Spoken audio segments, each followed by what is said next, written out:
अभी तक हर जगह जब से प्राइम मिनिस्टर नरेंद्र मोदी ने अपनी 7 अपील की है कि अब आपको वर्क फ्रॉम होम कर लेना चाहिए ताकि हमारे फ्यूल और डीजल बचे, उसके बाद से लोगों के अंदर ये आ गया कि जस्ट बिकॉज वेस्ट एशिया के अंदर इतनी ज्यादा कॉन्फ्लिक्ट चल रही है और स्टेट ऑफ हॉर्मुज पर ईरान ने कब्जा कर लिया है, तो हमारे पास तेल, एलपीजी और क्रूड ऑयल खत्म हो गया है। रशिया की तरफ से भी अब सामान आना कम हो चुका है क्योंकि रशिया के डोमेस्टिक नीड के लिए ही बस अब सामान प्रोड्यूस हो पा रहा है, क्योंकि रशिया खुद भी एक वॉर में ऑलरेडी घिरा हुआ है। तो हर तरीके से इंडिया चारों खाने चित हो चुका था, एलपीजी क्राइसिस के मामले में, फिर आपके एलएनजी के मामले में और पेट्रोलियम के मामले में। पर अब जो ऑयल मिनिस्टर है इंडिया में, हरदीप सिंह पुरी, उनका जो नया स्टेटमेंट आया है उसके बाद से लोगों के दिमाग में एक्चुअली में एक क्वेश्चन मार्क आ गया कि अब जब इंडिया के पास ऑलरेडी सारे रिजर्व्स पड़े हुए हैं, तब हम क्यों कंजर्व कर रहे हैं चीजों को। आखिरकार पूरा मैटर क्या है यहाँ पर, चलिए विस्तार में आपको बताती हूँ शुरुआत से लेके अंत तक कि एक्चुअल में क्या पता गवर्नमेंट ऐसा कुछ प्लान करने की कोशिश कर रही है। हम सबको पता है कि वॉर चल रही है ईरान और यूएस के बीच में, और साथ ही साथ इजराइल लेबनान के साथ लड़ाई कर रहा है। तो उस वेस्ट एशिया कॉन्फ्लिक्ट की वजह से दिक्कत आपको ये आ रही है कि ईरान ने स्टेट ऑफ हॉर्मुज के पूरे एरिया को कब्जा कर लिया है। अब स्टेट ऑफ हॉर्मुज वो बीच का कनाल है जिसके थ्रू मिडिल ईस्ट से सामान एशिया की तरफ आता है। अब एशिया सबसे बड़ा एक्सपोर्टर है आपके ऑयल, नेचुरल गैसेस, और फिर अगर आप देखेंगे तो पेट्रोलियम के मामले में, क्रूड ऑयल के मामले में, और बहुत सी चीजें वो एक्सपोर्ट करता है। अब क्या हो रहा है, क्योंकि स्टेट ऑफ हॉर्मुज पे ऑलरेडी 1600 शिप्स इस टाइम पे खड़ी हुई हैं, वहां से अगर कोई भी आपको आता हुआ दिखाई देगा तो ईरान तुरंत अपने अटैकिंग बॉम्ब वाली जो शिप होती है उससे तुरंत अटैक कर दे रहा है। इनफैक्ट आपको याद होगा कि इंडिया के 2 शिप्स के ऊपर भी अटैक हुआ था, हालांकि कोई मरा नहीं था, सच कोई बहुत बड़ा डैमेज या लॉस नहीं हुआ था, पर इंडिया को भी स्टेट ऑफ हॉर्मुज पार नहीं करने दिया था ईरान ने, जब वो अपनी इस एक जिद पर आ गया था। तो उसी तरीके से चीजें चल रही थी। अब यहाँ पर प्राइम मिनिस्टर नरेंद्र मोदी, पूरा इलेक्शन खत्म हो गया, ओथ सेरेमनी हो गई, हिमंता बिस्वा शर्मा ने अपनी ओथ ले ली, अब तो फिर आपके उसके बाद से फिर आपके शुभेंदु अधिकारी ने अपनी ओथ ले ली, तो वेस्ट बंगाल में भी चीजें चली गई। तो उसके बाद से यहाँ पर अब बीजेपी के जो सबसे बड़े चीफ हैं, साथ ही साथ हमारे देश के प्रधानमंत्री पीएम नरेंद्र मोदी लोगों के समक्ष आए। उन्होंने बोला कि डीजल और ये सब बचाना चाहिए, लेकिन अब जब ये बात पहले उठी कि हमारे पास अब ये रिजर्व ऑयल खत्म होने वाला है, पर हरदीप सिंह पुरी ने बोला कि हमारे पास 60 days of crude oil, LNG और 45 डेज ऑफ पेट्रोलियम बचा हुआ है। हम कहीं से भी किसी भी तरीके से ऐसा नहीं है कि हमारे पास इस टाइम पे किसी चीज की भी कमी है, पर आगे जाके वॉर की सिचुएशन और इंटेंसिफाई हो सकती है। इसके चक्कर में अभी हमें बचत करने की जरूरत है, क्योंकि सही बात है वॉर को 1 महीने से ऊपर हो चुका है, तो उसके बाद से अभी तक कोई भी कॉन्फ्लिक्ट खत्म होने की जरा सी भी दूर दूर तक कोई भी आश्चर्य नहीं दिखाई दे रहे। देखिए ईरान का लॉस तो हो रहा है, पर ईरान ने अब मान लिया है कि जो लॉस होगा वो तो हो गई, पर मैं स्टेट ऑफ हॉर्मुज तो नहीं जाने दूंगा। ईरान ने साफ साफ अपना 10 पीस पॉइंटर बनाया था, लेकिन यूएस ने उसको कंप्लीटली खारिज कर दिया। पूरे यूएस की बात हटाइए, आप डोनाल्ड ट्रंप ही अपने आप में एक तानाशाही की तरह सामने आ चुके हैं। डोनाल्ड ट्रंप ने सोचा था कि वॉर 1 हफ्ते में खत्म हो जाएगी, ईरान इतना छोटा सा देश है, उसको मार के साइड कर देंगे, पर ईरान ने एक्चुअल में स्टेट ऑफ हॉर्मुज को तो पकड़ा ही पकड़ा, साथ में उसकी चाबी भी खो दी, और अब ऐसी चाबी खोई है कि डोनाल्ड ट्रंप उसको खोज रहे हैं और फिर भी आज तक वो स्टेट ऑफ हॉर्मुज का ताला नहीं खोल पा रहे हैं, क्योंकि उनके पास कोई तरीका बचा ही नहीं है।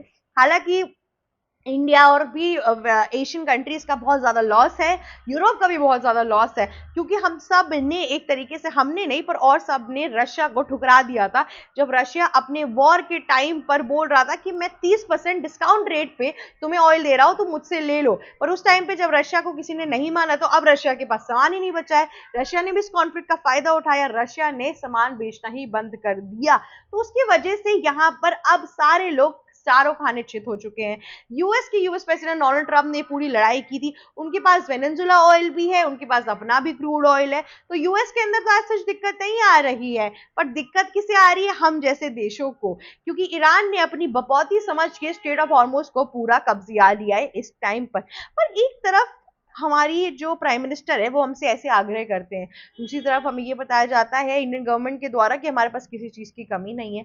तो अगर कमी ही नहीं है तो फिर तो आराम से चलना चाहिए ना, हमारा precaution is better than cure.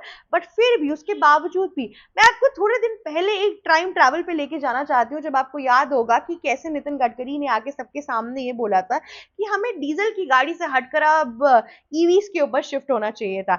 ये पूरा मैटर बहुत टाइम से सामने आ रहा था कि इंडिया कैसे अपने ऑटोमोबाइल्स के अंदर ईवी का पूरा एरा लेकर आना चाहता है। इतना ही नहीं, मारुति सुजुकी ने साथ में मिलकर पहली fully completely Indian manufactured EV भी बनाई थी इंडिया के अंदर, और वो उसका सक्सेस रेट भी ठीक ठाक चल रहा है। अब वो और उस लेवल को ऊपर लेके जाना चाहते हैं, companies like Tesla and all of that, ये लोग यहाँ पे अब इन्वेस्टमेंट भी करना चाहते हैं। तो कहीं प्राइम मिनिस्टर नरेंद्र मोदी का ये इशारा तो नहीं है कि अब बहुत हो गया तुम्हारी डीजल वाली गाड़ियां, इन्हें हटाओ और अब ईवी के तरफ ट्रांसफर हो जाओ। यहाँ पे ये सवाल ना बहुत ज्यादा कहते हैं ना एक पीक पर आके सामने आके दिखाई दे रहा है। तो यहाँ पर ये जो पूरा चीज है ना, इसके बाद से अलग अलग तरीके के तर्क भी आ रहे हैं। दूसरी ओर देखिए, हमारे पास तेल तो है ही 60 दिन के, पर 60 दिन के तेल इनफ है कि नहीं, इस पर बात करते हैं।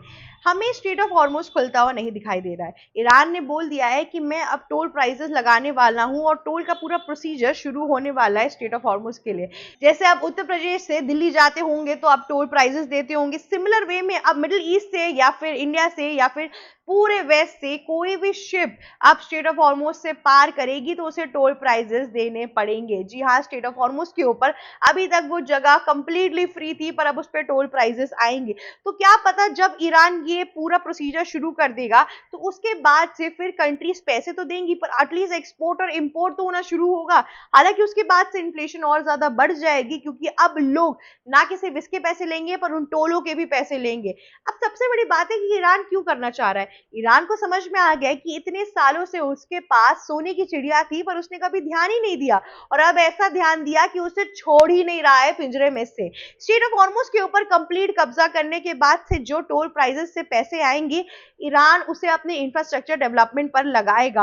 और चीजें अगर सही चली और सही रही, और अगर यूएस ने स्ट्रेट ऑफ हॉर्मुज के ऊपर ईरान का कब्जा मान लिया, तो वो पूरी वॉर को खत्म भी कर सकता है। लेकिन यहाँ पे वॉर किसी एक पर ही तो नहीं डिपेंडेंट है, वॉर तो दोनों पे ही बहुत हद तक डिपेंडेंट है। तो इस पे कौन पहले खत्म करेगा, कौन लीड खत्म करेगा, सबसे बड़ा सवाल तो यहाँ पे ये उठता है। खैर, इंडिया के अंदर ये बात तो तय है कि गवर्नमेंट कुछ ना कुछ तो छुपा रही है। माना हमारे पास रिजर्व्स ऑयल है, या तो ईवीज का एरा शुरू करने की बात चल रही है, या तो फिर सच्चाई कुछ और है। इन सब चीजों के लिए और बड़े खुलासों के लिए बने रहिए आप हमारे चैनल के ऊपर। अगर आपको ये वीडियो अच्छी लगी तो प्लीज लाइक, शेयर, सब्सक्राइब और कमेंट करना बिल्कुल भी मत भूलिएगा। जाते जाते बेल आइकन भी हिट कर दीजिएगा। Thank you so much for watching us. Subscribe to News Vigil Hindi now. Stay tuned for the right analysis of every major world news.